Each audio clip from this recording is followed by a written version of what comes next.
오늘 함께 하실 말씀은 신명기 25장 말씀입니다. 신명기 25장에 기업 물을 자라고 하는 것이 나옵니다.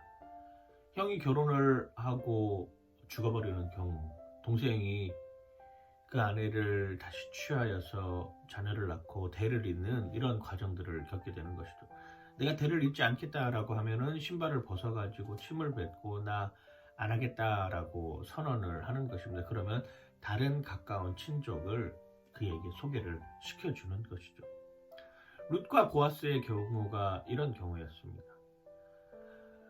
보아스는 룻이 자기 밭에서 일하고 있는 것을 보았습니다. 저 불쌍한 사람을 내가 어떻게 도와줄 수 있을까라고 생각했던 중에 자기가 가까운 친척이었다라고 하는 것을 생각이 드는 거죠.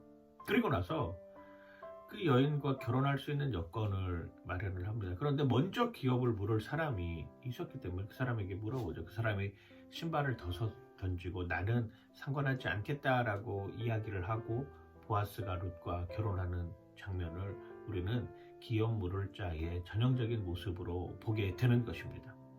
기업을 물은다라고 하는 것의 초점을 연약한 사람을 내가 도와주겠다.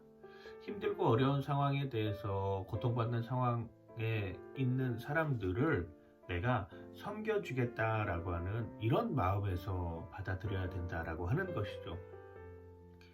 예수님이 수가성 여인과의 대화 속에서도 이런 이야기를 합니다. 물을 한 잔 줘라. 당신은 유대인이고 나는 사마리아 사람인데 왜 나에게 물을 달라고 하십니까?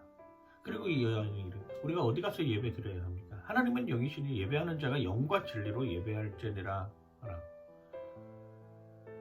이 여인은 예수님이 기업 물을 자가 되는 것이죠. 오늘날의 의미로는 이렇게 변하게 되는 것입니다. 결국 그리스도인이 기업 물을 자가 된다라고 하는 것은 어떤 의미입니까?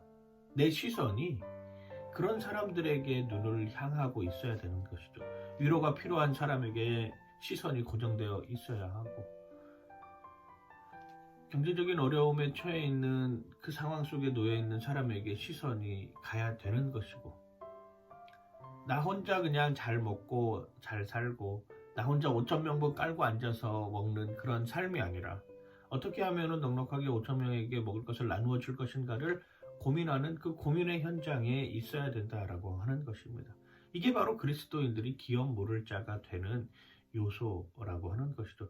예수님은 친히 우리의 기업을, 나의 기업을 물어주기 위해서 십자가에 달렸다라고 하는 그 십자가의 사랑을 우리는 잊어버려서는 안 된다라고 하는 것입니다.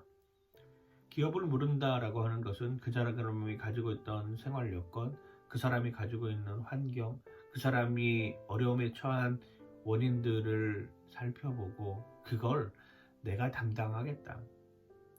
당시에는 일정 부분을 담당하는 것이 아니라 그 삶 전체를 내가 책임져 주겠다라고 하는 이 사랑의 마음으로 간다는 것입니다.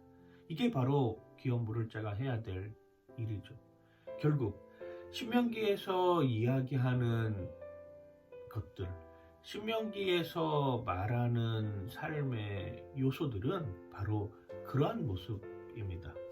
너희들이 애굽의 종되었던 삶을 살지 않았냐? 그 애굽의 종되었던 삶에서 벗어나서 하나님의 은혜를 입고 하나님의 사랑으로 지금 살아가고 있는데 그 사랑 가운데 우리가 해야 될 일이 무엇이냐? 그렇다. 바로 기업 물을 자처럼 생활해야 된다라고 하는 것을 우리에게 끊임없이 보여주고 있는 것이 바로 신명기의 전체적인 맥락이라고 할 수 있습니다. 왜 그 수많은 계명들이 나와 있습니까?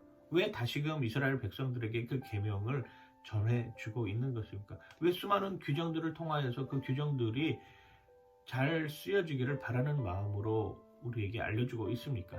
그렇습니다.